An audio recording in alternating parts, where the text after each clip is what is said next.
An aging East Side apartment building for low-income seniors is about to get $3 million in needed upgrades and new services, as the nonprofit agency that owns and runs it benefits from two state sources of funding.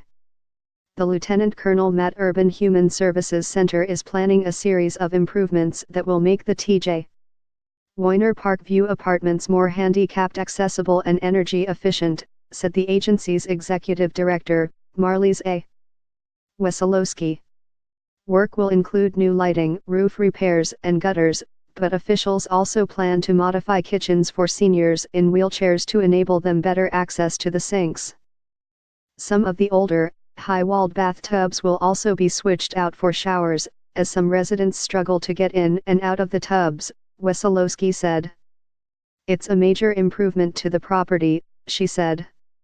The funding includes $2 million from New York State Homes and Community Renewal and $1 million from the New York State Attorney General's office.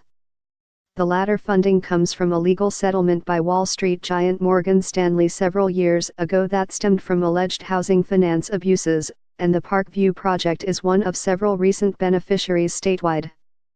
The money will be used to pay for a full-time social worker on site for 5 years, as well as to replenish the accounts used to pay for ongoing maintenance and improvements to the complex.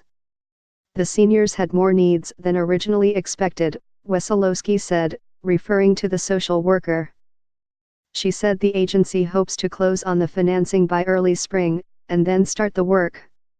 We're excited about this funding, Wesolowski said. It's an investment in the property that we haven't had before. Located at 104 Lewis Street, the Parkview complex looks out onto Franchik Park, and contains 32 apartments for low-income senior citizens aged 62 and up.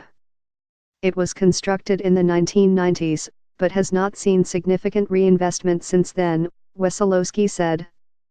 The project was owned by an investor group called Related Capital and managed by the Matt Urban Center until 5 years ago, when the local nonprofit bought out the 99% investor stake.